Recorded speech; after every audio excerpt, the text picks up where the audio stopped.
के माया लाग्छ र उखुमै लाग्छ नि मेरो याद आउँछ र हुरहुरी आउँछ नि लैजान्छौ सँगैमा गुटुङ टुङ टुङ भगाए राख्छु कि त सँगैमा पाखुरीमा समाए हो। वैवाहिक जीवन चाहिँ कस्तो चलिरहेछ अहिले? चिल्लो चाप्लो होइन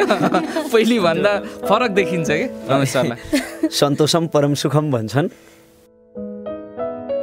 मलाई त दाइको नराम्रो केही पनि लाग्दैन होइन, एकदमै सही ठाउँमा सही कुरा बोल्नुहुन्छ होइन। हे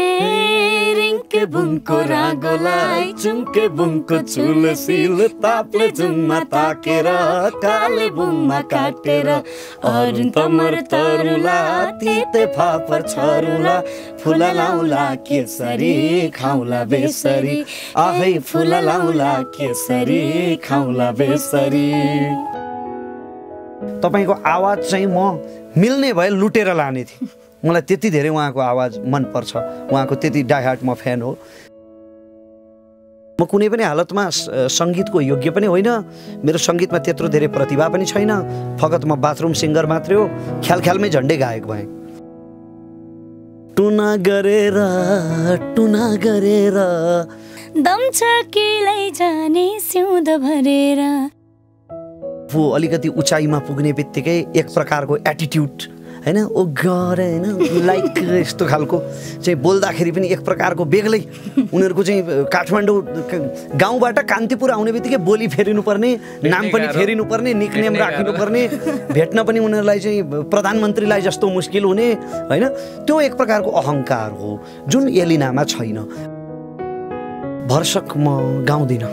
किनकि मैले अघि पनि भने मलाई गाउन रहर पुगिसकेको छ। म गाउनु पर्ने व्यक्ति नै होइन के म।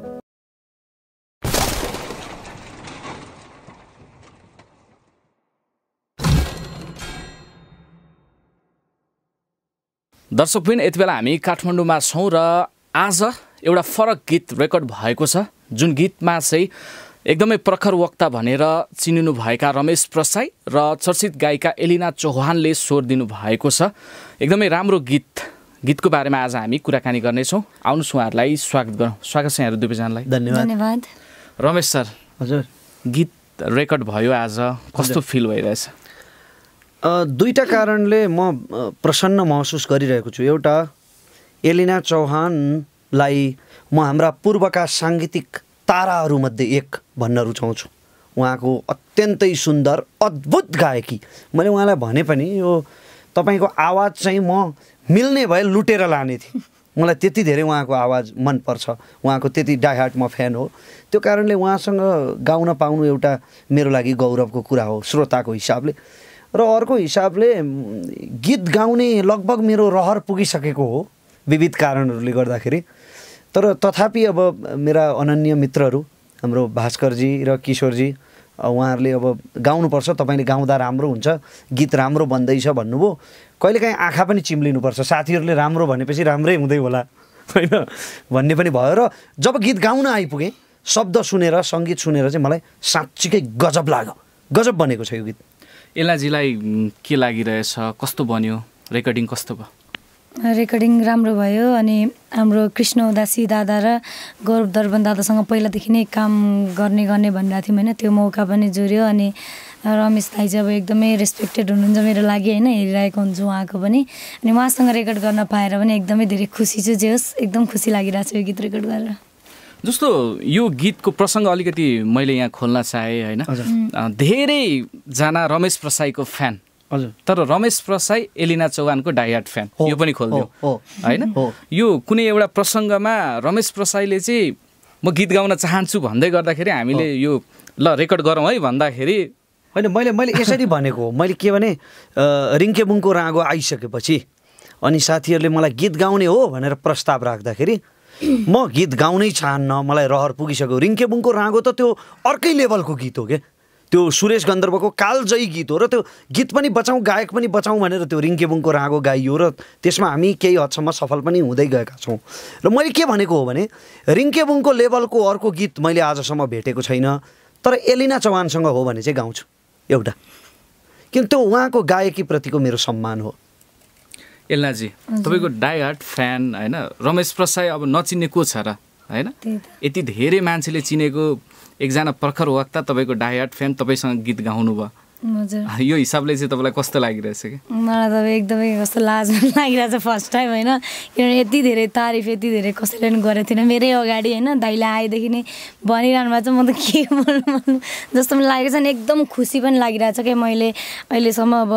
जे होस् यति भए पनि कमाएछु जस्तो लागिरहेछ अहिले आएर चाहिँ एकदम धेरै खुसी लागिरहेछ मलाई कतिसम्म भने तपाईँको मलाई अन्तरा अघि सङ्गीतकारले त्यहाँनिर त्यो रेकर्डिङ गर्ने क्रममा हाम्रो दर्पण सरले गौरव दर्पण सरले मलाई अन्तराहरूको लय सिकाउँदै हुनुहुन्थ्यो यसरी गर्नुहोस् रमेशजी भन्दै हुनुहुन्थ्यो मेरोभन्दा पहिला एलिनाजीको रेकर्डिङ भइसकेको थियो अनि मैले एलिनाले गरेको यो याद छ सर मलाई भन्नु पर्दैन भने मैले त्यो एउटा कलाकार र एउटा प्रशंसक बीच अत्यन्तै निकट सम्बन्ध हुन्छ जिन्दगीमा 3 प्रकारका मान्छेले कहिल्यै पनि तपाईँको नराम्रो चाहँदैनन् 3 प्रकारका मान्छेले सधैँ राम्रो चाहन्छन् एउटा तपाईँकी आमाले कहिल्यै गलत चाहन्नन् एउटा तपाईँलाई पढाउने शिक्षक तपाईँको गुरुले कहिले पनि गलत चाहँदैन र एउटा कलाकारको फ्यानले सधैँ भलो चिताउँछ त्यस कारणले एलिनाजीको त म उत्तरोत्तर प्रगतिको कामना गर्छु अब यो गीतको बारेमै कुराकानी गरौँ न मङ्सिरमै लैजान्छु सिन्दुर भरेर होइन सिउँदो भरेर हजुर अब तपाईँको भर्खरै मङ्सिरमा ल्याइसके सिउँदो भरेर हजुर यो गीत चाहिँ अलिकति ढिलो भयो कि होइन त्यस्तो त होइन तर मङ्सिरमै लैजान्छु सिउँदो भरेर भन्ने चाहिँ कस्तो भने मङ्सिर भनेको एकदम वैवाहिक लगन होइन अझ हाम्रो सनातनी मान्यतामा त मङ्सिर विशेष विवाहका लागि विशेष मानिन्छ त्यसका विभिन्न जैविक पक्षहरू पनि छन् प्राकृतिक पक्ष पनि छन् त्यतातिर म जान चाहन्न होइन अर्को धेरै समय त्यसमा खर्च हुन्छ तर मङ्सिर विवाहका लागि अत्यन्तै स्वर्णिम समय हो र हरेक प्रेमी प्रेमिकाहरूले मङ्सिरको प्रतीक्षा गरिरहेकै हुन्छन् यो गीतमा पनि त्यसरी नै मङ्सिरको प्रतीक्षा गरिएको छ मङ्सिरमा चाहिँ तिमीलाई टुनामुना लगाएर भए पनि चाहिँ फकाउँदा मान्छौ भने मान सम्झेर बुझेर दिइहाल त्यो जो मन आँखा लोभी मन पापी बुझ्दैन मेरो मन भन्ने टाइपको होइन त्यस्तै खालको छ यो गीत थोरै अलिकति गुनगुनाइदिनुहोस् टुना गरेर मङ्सिरमै लैजान्छु सिउँदो भरेर मङ्सिरमै लैजान्छु सिउँदो भरेर टुना गरेर दम छ कि लैजाने सिउँदो भरेर हो दम छ कि लैजाने सिउँदो भरेर अरू चाहिँ बाँकी पछि अब धेरैजनाको चासोको विषय पनि छ कि एलिना चौहानको चाहिँ बिहे कहिले यो गीतमा फेरि अब दम छ कि होइन त्यस्तै खालको छ कहिले हो अब मङ्सिर त गयो अब गीतले त अब कति त बे भइसकेको टाइपको पनि हुन्छ होइन बुढो भइसकेको टाइपको हुन्छ अब यो विषयमा रमेशजीले थोरै भन्नुहुन्छ अब यसो अब म पात्र अलिकति ढिलो भइहालेँ होइन खैर होइन एलिनाजीप्रति एउटा उच्च सम्मान छ यो ठट्टाको विषय हो एलिनाजीको विवाह हुनुपर्छ र एलिनाजीलाई म कस्तो शुभकामना दिन चाहन्छु भने कस्तो खालको चाहिँ हुन्छ नि दुला हामीले एलिनाजीको लागि खोज्दिने अलिकति सौम्य खालको होइन अलि शान्त खालको अलि कम रिसाउने खालको र सबैलाई सामाजिक प्राणी एकदमै हृदयदेखि नै सामाजिक प्राणी सहयोगी खालको मृदुभाषी खालको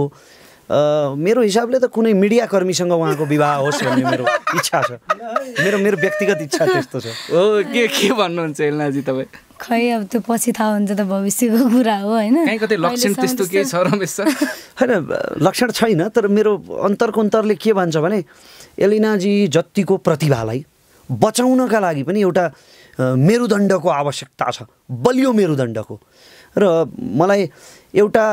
सेलिब्रिटी अथवा एउटा चर्चित व्यक्तिको संरक्षण हुनुमा मिडिया कर्मीहरूको साह्रै ठुलो भूमिका हुन्छ जस्तो लाग्छ कहिलेकाहीँ मिडियाले नकारात्मक भूमिका खेलिदिँदाखेरि मान्छे फ्रस्ट्रेसनको स्थितिमा पुग्छ होइन मानसिक दुर्बलताको स्थितिमा पनि पुर्याइदिएका छन् मिडियाले आत्महत्या गर्ने पनि बनाएका छन् तर तिनै मिडियाहरूले सकारात्मक भूमिका खेलेको कारणले व्यक्ति उचाइको बुलन्दीमा पुगेको छ जस्तो तपाईँ अहिले मेरो अन्तर्वार्ता लिँदै हुनुहुन्छ किशोरजी मेरो अभिन्न मित्र भास्करजी यतै हुनुहुन्छ तपाईँहरूको ठुलो भूमिका छ आज रमेश प्रसाई हुनुमा रमेश प्रसाई आफ्ना शुभचिन्तकहरूसम्म चिनिनुमा तपाईँहरूको त्यतिखेरदेखि भूमिका छ जतिखेर रमेश प्रसाई भन्ने नाम कहीँ कतै छँदै थिएन त्यति बेलादेखि तपाईँहरूले गरेको यो सहयोगको लागि म तपाईँहरू दुईजना प्रतिनिधि पात्र मात्रै हो मेरो वरिपरि रहेका सम्पूर्ण मिडिया कर्मीहरूलाई युट्युबर मित्रहरूलाई म नमन गर्न चाहन्छु जस्तो रमेश प्रसाईले चाहिँ होइन अब दोहोरी नगाउने भन्ने विषय भइराख्दाखेरि अब गीत रेकर्ड भएको छ के हजुर धेरैलाई उत्सुकता हुनसक्छ अब चाहिँ रमेश प्रसाईको बाटो कतातिर भन्ने कि मेरो कर्मभूमिमा म एकदमै स्पष्ट छु मेरो सधैँ कर्मभूमि एउटै छ म बोल्नका निम्ति जन्मेको हो गाउनका निम्ति होइन यो कस्तो हो भने मयूरको नाच मुख्य हो नि त तर त मयूर उड्न पनि सक्छ तर त मयूरको उडानको कहिले पनि प्रशंसा हुँदैन अथवा मयूरको उडान चर्चाको विषय होइन मयूरको नाच चाहिँ चर्चाको विषय हो किनकि त्यो उसको अरूभन्दा फरक विशेषता हो उड्न त दुनियाँ चराहरू उड्छन् तर मयूर नाच्छ र त अरूभन्दा फरक छ त्यस कारणले म बोलेरै अरूभन्दा पृथक हुन चाहन्छु मेरो कर्मभूमि व्यक्तित्व नै हो गीत सङ्गीत भनेको फकत एउटा आनन्दको विषय हो रमाइलोको विषय हो र आज त मैले भनिहालेँ यो त मेरा साथीहरूलाई मित्रताको उपहार हो जस्तो यो पछाडि अरू धेरैले तपाईँलाई होइन गीत गाउनुपर्छ भनेर कुराहरू आउँछ होला होइन हजुर के हुन्छ त अरू गीतहरू गाउने नगाउने रमेश प्रसाईले भरसक म गाउँदिनँ किनकि मैले अघि पनि भने मलाई गाउन रहर पुगिसकेको छ म गाउनु पर्ने व्यक्ति नै होइन के म यहाँनिर नि कहिलेकाहीँ राइट मेन राइट प्लेसको कुरा उठ्छ देशमा है यहाँ मैले अस्ति एउटा भाषणमा एउटा मन्तव्यमा पनि भने यो देशमा नहुनु पर्ने मान्छे त्यो ठाउँमा पुगेको छ क्या जहाँ ऊ हुनु हुँदैन थियो यहाँ चाहिँ तपाईँको फौजी हुनुपर्ने खालका अथवा रेस्लिङतिर जानुपर्ने खालका सन्कीहरू नेता भएका छन् यहाँ जग्गा दलाली गर्नुपर्नेहरूलाई हामीले माननीय मान्नु परेको छ जुन कुराको योग्य नै होइन जो जहाँ नहुनु पर्थ्यो त्यो त्यहाँ छ एउटा फोहोरको परिभाषा याद आउँछ क्या मलाई जुन कुरा जहाँ नहुनु पर्ने हो त्यहाँ भयो भने त्यो फोहोर हुन्छ हेर्नुहोस् तपाईँको पेटभित्र जे छ अहिले त्यो पेटभित्र हुन्जेल ठिक छ त्यो बाहिर अव्यवस्थित रूपमा निस्क्यो भने त्यो फेरि फोहोर हो त्यस कारणले योग्य मान्छे योग्य ठाउँमा हुनुपर्छ म कुनै पनि हालतमा सङ्गीतको योग्य पनि होइन मेरो सङ्गीतमा त्यत्रो धेरै प्रतिभा पनि छैन फकत म बाथरुम सिङ्गर मात्रै हो ख्यालमै झन्डै गायक भएँ तर हुन चाहनुहुन्छ म सन्तुष्टिको लागि म त मेरो लागि गाउँछु र मलाई माया गर्ने शुभचिन्तकहरूको आनन्द पनि त्यसमा मिसिएको छ त्यो मेरो लागि गौरवको कुरा हो एलेनाजी अब तपाईँ झापाबाट होइन राजधानी आएर साङ्गीतिक क्षेत्रमा सङ्घर्ष गरेको सफलता मिलेको भनौँ न अब त होइन एक हिसाबले सबैले चिन्नुहुन्छ एलेना चौहान भनिसके पछाडि कस्तो भइरहेछ साङ्गीतिक यात्रा अहिले चाहिँ अहिले त ठिक छ एकदमै ठिक छ होइन अब गरेको कामहरू मन पराइरहनु भएको छ सबैजनाले अनि अब पहिलाको भन्दा अब धेरै चिन्यो पनि धेरै सर्जकहरूको नजरमा परेको छु अनि त्यही भएर अहिले एकदमै सजिलो छ पहिलाको भन्दा काम पाउन सजिलो छ काठमाडौँ बस्दै ठिकै छ अहिलेको लागि जति छ ठिक छ अब एकछिन तपाईँहरू बिचकै कुराकानी जोडौँ होइन तपाईँलाई रमेश प्रसाईकै अगाडि भन्नुपर्दा राम्रा केही कुराहरू हुन्छन् नि रमेश प्रसाई आज रमेश प्रसाई हुनुमा धेरै कुराहरू छन् यद्यपि तपाईँलाई लाग्ने कुराहरू के छन् मलाई त दाइको नराम्रो केही पनि लाग्दैन होइन एकदमै सही ठाउँमा सही कुरा बोल्नुहुन्छ होइन म त्यस्तो धेरै अब हामीले त अब अरू अब हामी नर्मल अब हेर्ने मान्छेलाई होइन त्यो नेताहरू यस्तो बोलेको त सुन्दै हामीलाई अब सुन्न मन लाग्दैन कति त छोडिन्छ नि होइन दाइको चाहिँ हेऱ्यो भने यो पनि हो जस्तो लाग्छ त्यो पनि हो भन्दै अझै पुरै हेरिन्छ क्या दाइले बोलेको चाहिँ अनि धेरै कुराहरू पनि लिन सकिन्छ दाइको एकदमै भनौँ न एउटा पावर छ बोल्नमा त्यो चाहिँ एकदमै राम्रो लाग्छ अनि सबै मान्छे नै सबै राम्रो लाग्छ क्या बानी बेहोरा हुन्छ नि सबै चिजमा चाहिँ दाइ एकदम ठिक लाग्छ मलाई रमेशजीलाई चाहिँ एलेनाजीको गायकीपना जुन छ त्यो अति मनपर्छ मलाई अति मनपर्छ एलेनाको मलाई के मनपर्छ भने सेलिब्रिटीहरूमा मैले अहङ्कार देख्छु क्या आफू अलिकति उचाइमा पुग्ने बित्तिकै एक प्रकारको एटिट्युड होइन ओ गर होइन लाइक यस्तो खालको चाहिँ बोल्दाखेरि पनि एक प्रकारको बेग्लै उनीहरूको चाहिँ काठमाडौँ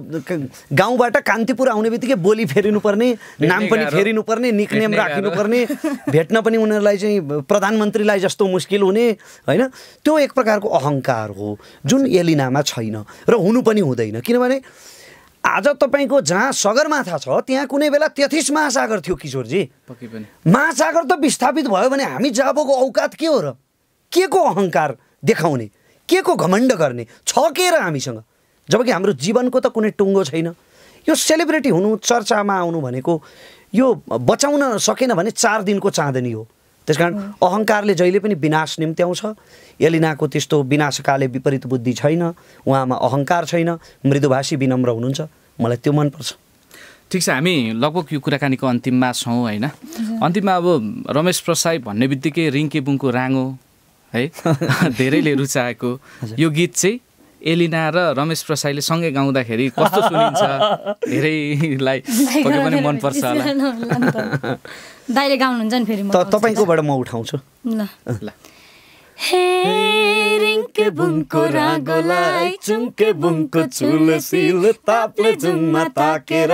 काले बुङमा काटेर अरुण तमर तरुला तिते फापर छरुला फुला लाउला केसरी खाउला बेसरी आहै फुला लाउला केसरी खाउला बेसरी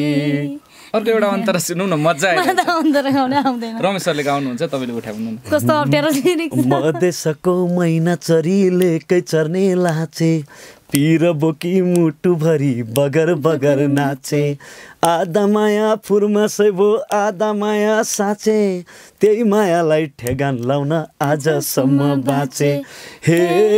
रिङ्के बुङको रागोलाई चुङ्के बुङको चुलसिल तापले जुङमा ताकेर काले बुङमा काटेर अरुण तमर तरुला तिते फापर छरुला फुला लाउला केसरी खाउला बेसरी आहै फुला लाउला केसरी खाउला बेसरी हुन्छ हामी अन्तिममा छौँ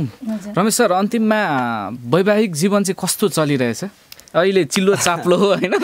पहिले भन्दा फरक देखिन्छ कि रमेश सरलाई सन्तोषम परम सुखम भन्छन् होइन म अहिले सन्तुष्टि र असन्तुष्टिको मापन गर्ने बेलै भएको छैन के होइन टिकटक उनी त निकै फेरि तपाईँहरूको यो प्रेमी जोडी छ नि सुन्नुहोस् न भगवान् रामचन्द्रले त तपाईँको 12 वर्ष चाहिँ वैवाहिक जीवन भोगेर अयोध्यामा आनन्दले बसेको प्रसङ्ग छ जबकि उहाँको अवतारै रावण मार्नका लागि भएको थियो तथापि उहाँ 12 वर्ष प्रेम रसमा रमाएर अयोध्यामा उहाँले बिताउनु भयो भन्ने प्रसङ्ग रामायणमा छ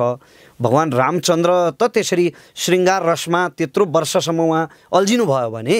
हामी मान्छेको त के औकात के विषाद उहाँको अगाडि अब अहिले त विवाहको प्रारम्भिक समय हो यो त स्वर्णकाल हो यो त हजुर हुन्छ अन्तिममा जतिजनाले हामीलाई हेर्दै हुनुहुन्छ होइन अब नयाँ गीत आउँदैछ है के भन्नुहुन्छ मेरो लागि भन्दा पनि विशेष गरेर एलिनाजीको अद्भुत गायकी यो गीतमा प्रकट भएको छ जुन सधैँ जसरी उहाँको के माया लाग्छ र भन्ने एउटा चर्चित गीत छ त्यस्तै उहाँको अद्भुत कला यो गीतमा प्रस्तुत भएको छ त्यसकारणले एलिनाजीलाई माया गर्ने सम्पूर्ण शुभचिन्तकहरूले यो गीत हेर्नुहोला अवश्य हेर्नुहोला र विश्वभरिबाट मलाई प्रेम गर्ने मेरा सम्पूर्ण विद्वान शुभेच्छुकहरूले पनि यो गीत हेर्नुहोला किनकि यो गीत खालि त्यस्तो रोमान्टिक खालको गीत मात्रै होइन एउटा प्रेममा एउटा ग्रामीण प्रेम होइन एउटा ग्रामीण प्रेम भित्रको ठट्टा त्यो श्रृङ्गार रसको गम्भीर्यता पनि यहाँ छ होइन त्यसकारणले यो गीत हेर्नुहोला यो राम्रो छ गजब बनेको छ कृष्ण उदासी दाईले असाध्यै राम्रा शब्द लेख्नुभएको छ गौरव दर्पणको स्वर्णिम सङ्गीत छ एलिनाजीको स्वर छँदैछ सँगसँगै मैले पनि आलो काँचो स्वर थप्न पाएँ म पनि गौरवान्वित छु एलिनाजी अन्तिममा के भन्नुहुन्छ अब दाइले धेरै कुरा भनिहाल्नु भयो होइन मैले भन्ने अब सबैजनालाई धन्यवाद दिन चाहन्छु अहिलेसम्म जति मलाई सपोर्ट गरेर यहाँसम्म पुर्याउनु भएको छ अनि अब यो आउने गीतलाई पनि माया गर्नुहुन्छ भन्ने आशा गर्दछु जाँदै अब उहाँ तपाईँको फ्यान हुनुको एउटा कारण पनि हो जुन गीत उहाँले बारम्बार गाउनुहुन्छ होइन त्यो गीत तपाईँलाई पनि थाहा छ गाइदिनु पर्यो दुईजना सँगै के माया लाग्छ र म अगाडि गाउँछु नि तपाईँ के माया लाग्छ र पछि गाउनु है ल यतै बसे डाली गोड गुलेलीले झार्देलान् तिमी डफे मैना पशुभित्र पार्देलान् के माया लाग्छ र उखुमै लाग्छ नि मेरो याद आउँछ र हुरहुरी आउँछ नि लैजान्छौ सँगैमा गुटुङ टुङ टुङ भगाए राख्छु कि त सँगैमा पाखुरीमा समाए हो धन्यवाद Please subscribe our channel Smart Nepal and hit the bell icon for more updates.